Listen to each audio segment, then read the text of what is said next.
இன்னைக்கு தாவேகா கட்சியுடைய நிர்வாகிகள் கூட்டம் வேலூரில் நடந்தது. விஜய் சார் பேசினார்.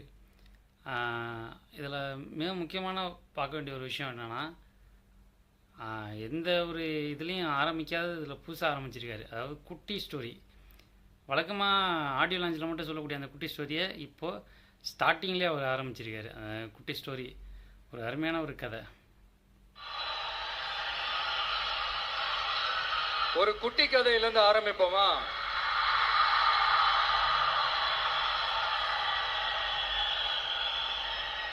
ஒரு பெரிய ஊரு, ஒரு 4 ரோடு ஜாயிண்ட் ஆகுற மாதிரி ஒரு ஜங்ஷன், ஒரு பிஸியான ஏரியா, ஆள் நடமாட்டம் அதிகமா இருக்கக்கூடிய ஒரு ஏரியா. அங்க சென்டர்ல ஒரு முரட்டு ஜல்லிக்கட்டு காலை ஒண்ணு நின்றுட்டு இருக்கு. காலில் மண்ணை வீசிக்கிட்டு சீறிக்கிட்டு அப்படியே நின்றுட்டு இருக்குது. யாருமே பக்கத்துல போக முடியல. அந்த இடம் ஒரு கேஷுவலா மாறணும் அப்படின்னா அந்த காளைய அடக்கி அமைதி ஆக்குனாதான் மறுபடியும் ஒரு பேக் டு நார்மல் சிச்சுவேஷனுக்கு அந்த இடம் மாறும். அந்த ஊர்ல இருக்கிற ஒரு சில பேருக்கு மட்டும்தான் அந்த காளை அடங்கும். அவங்க யாருமே அங்க இல்லை. ஆனா அந்த கிரௌட்ல இருந்த ஒரு சில பேர், ஆல்ரெடி அந்த காளையை அடக்கணங்களோட இருந்த ஒரு சில பேர், எங்களுக்கு இல்லாத அனுபவமா? நாங்க பார்க்காத காளையா? நாங்க பார்க்காத மாடா? நாங்க போய் அடக்குறோம்னு சொல்லிட்டு உள்ள போறாங்க. ஒருத்தராலையும் அந்த காளையை தொடக்கூட முடியல. எல்லாரையும் அடிச்சு வீசி தூக்கி போட்டுருச்சு. இப்ப என்னடா பண்றது அப்படின்னு பார்க்கும்போது அந்த கூட்டத்தை விலக்கிட்டு ஒரு சின்ன பையன் ஒரு என்ட்ரி ஒண்ணு கொடுக்கிறான். உங்களுக்கு தான் தெரியும்ல, டேய் எங்களாலே முடியல, நீ எல்லாம் என்னத்தை போய் கிழிக்க போற? எங்களுக்கு அவ்வளோ அனுபவம் இருக்குது. நாங்களே அடிபட்டு ஓரமா படுத்து கிடக்கிறோம். இவன் விளையாட்டுத்தனமா ஏதோ பண்ணிட்டு கிடக்கிறான். பாவம் அந்த காலை கிட்ட போய் அடிபட்டு சாவ போறான். பச்சா பையன், அந்த பையன், இந்த பையன், அண்டர் எஸ்டிமேட் பண்றது, ஏளனமா பேசுறது, இப்படி ஒரு பக்கம். இன்னொரு பக்கம் பரிதாபப்பட்டு, ஐயோ பாவமே, இப்படி தனியா போய் மாட்டிக்கிட்டானே அந்த காலை கிட்ட, என்ன பண்ண போறானோ அப்படின்ட்டு ஒரு பக்கம் பரிதாபப்பட்டு பேசுறாங்க.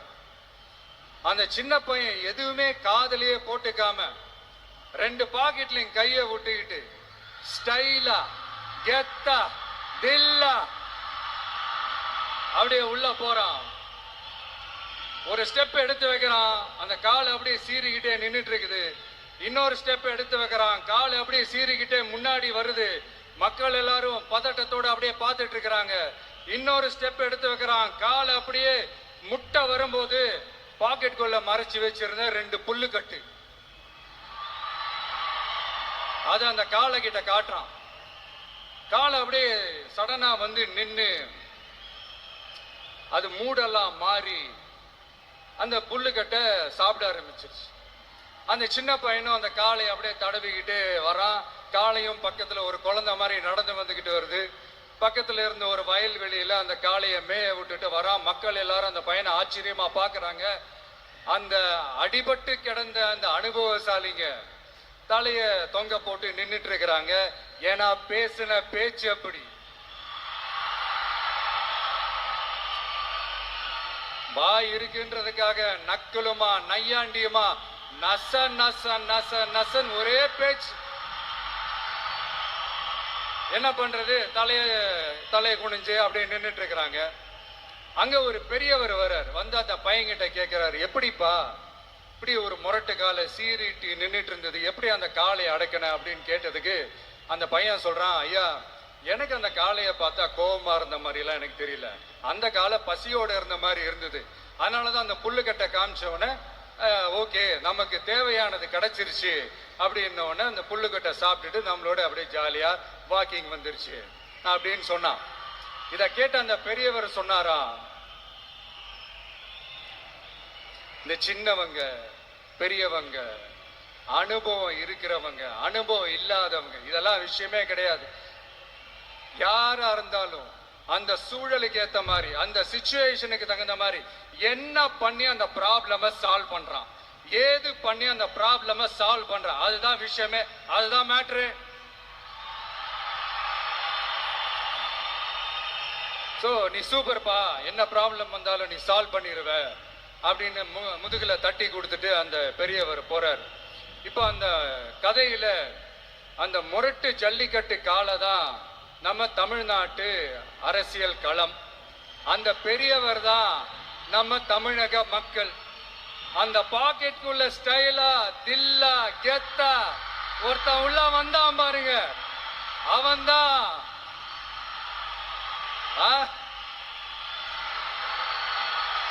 நான் இல்லைங்க, நான் இல்ல, நானு நீங்க நாம எல்லாருமா சேர்ந்து மாபெரும் மக்கள் சக்தியா இருக்கக்கூடிய நம்ம டிவிக்கு.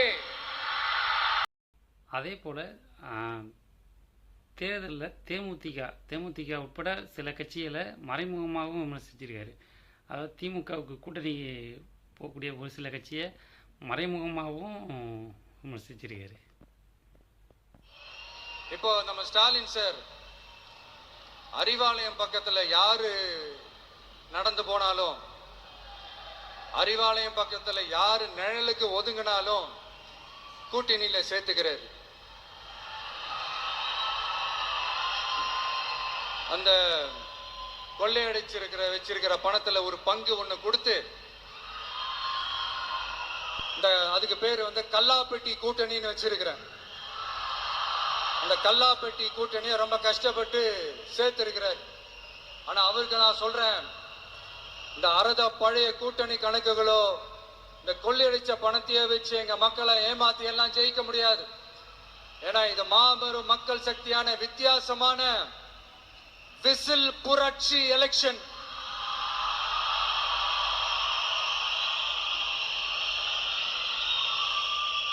உங்களோட நான் இருக்கேன், நம்மளோட நம்ம மக்கள் இருக்கிறாங்க. இதுக்கு மேல என்ன வேணும்? கான்பிடென்டா இருங்க, நல்லதே நடக்கும், வெற்றி நிச்சயம். அதே போல் தேர்தல் வாக்குறுதி காஞ்சிபுரத்தில் ஏற்கனவே ஒன்று ரெண்டு விஷயம் சொன்னார். அதுக்கப்புறம் அந்த தேர்தல் வாக்குறுதியில் சில விஷயங்கள் மட்டும், சில வாக்குறுதிகள் மட்டும் கொடுத்துருக்காரு. என்னன்னு சொன்னோம். இப்போ அதனுடைய கண்டினியூஷனா சில விஷயங்கள் இங்க நான் சொல்லணும்னு ஆசைப்படுறேன். இப்பவும் சொல்றேன், உறுதியா சொல்றேன், சத்தியமா சொல்றேன். பெண்கள், பெண் குழந்தைகள், ஆண் குழந்தைகள் பாதுகாப்பு நம்ம ஆட்சியில நம்பர் 1 இருக்கும். சட்டம் ஒழுங்கு ரொம்ப ரொம்ப ஸ்ட்ரிக்டா இருக்கும். அரசு பள்ளிக்கூடங்களும் கல்லூரிகளும் முதல் தரமா இருக்கும். போட்டி தேர்வுகளுக்குன்னு லட்சங்களை கொட்டி தனி கோச்சிங் சென்டர் போய் படிக்க அவசியமே இருக்காது. ஏன்னா கவர்மெண்ட் ஸ்கூல், காலேஜ் சிலபஸே போட்டி தேர்வுகளை ஈஸியா சந்திக்கிற வகையில் அந்த ஸ்டாண்டர்டுக்கு ஏத்த மாதிரி அமைக்கப்படும். உயர்நிலை பள்ளி பாடத்திட்டங்களிலேயே அடிப்படை அரசியல் சாசன சட்டம் சேர்க்கப்படும். மாநில மற்றும் ஒன்றிய அரசு அலுவலகங்கள், வங்கிகளின் செயல்பாடுகள் மற்றும் அவற்றை அணுகும் முறை குறித்து மாணவர்களுக்கு தெளிவான புரிதலை ஏற்படுத்தும் வகையில் தேர்வுகள் அற்ற செயல்முறை பாடமாக கற்பிக்கப்படும். இந்தியா முழுக்க உள்ள ஒன்றிய அரசு சார்ந்த கல்வி நிலையங்கள் மற்றும் அதன் சேர்க்கை அட்மிஷன் குறித்து புரிதலும் தெளிவும் மாணவர்களுக்கு உருவாக்கப்படும். அனைத்து அரசு பள்ளிகளிலும் பெண் குழந்தைகளுக்கு சுத்தமான, சுகாதாரமான மற்றும் தரமான கதவுகள் பொருத்தப்பட்ட ரெஸ்ட் ரூம்கள் அமைப்பது உறுதி செய்யப்படும். போதைப் பொருட்கள் இல்லாத தமிழகம் உருவாக்கப்படும். மாவட்ட கலெக்டர்கள் மற்றும் எஸ்பிகளில் சரி பாதி பெண்களாக இருக்கும்படி செய்வோம். மலை கிராமங்களில் அரசு ஆரம்ப சுகாதார நிலையங்கள் பிரசவம் பார்க்கும் வசதியுடன் அமைக்கப்படும். பஸ் போக்குவரத்து இல்லாத கிராமங்கள் மற்றும் மலை கிராமங்களே இல்லை என்ற நிலை உருவாக்கப்படும். ஏற்கனவே அமைப்பு சாரா தொழிலாளர்கள் அமைப்பு இருந்தாலும் ஆட்டோ, டாக்ஸி மற்றும் லாரி டிரைவர்களுக்கென அவர்களின் நலன்களுக்காகவும் குடும்ப நலன்களுக்காகவும் தனியாக நல வாரியம் அமைக்கப்படும். தென் தமிழகம் உட்பட தமிழகத்தின் தேவையான பகுதிகளில் தொழிற்சாலைகள் அமைக்கவும் தொழில் வளம் பெருக்கவும் தனி கவனம் செலுத்தப்படும். விவசாயிகள், மீனவர்கள் மற்றும் நெசவாளர்களின் கருத்துக்களை அறிந்து அவர்களுக்கான திட்டங்கள் காலத்தின் தேவைக்கேற்ப உருவாக்கப்படும். இப்போ நம்ம ஸ்டாலின் சார் அறிவாலயம் பக்கத்துல யாரு நடந்து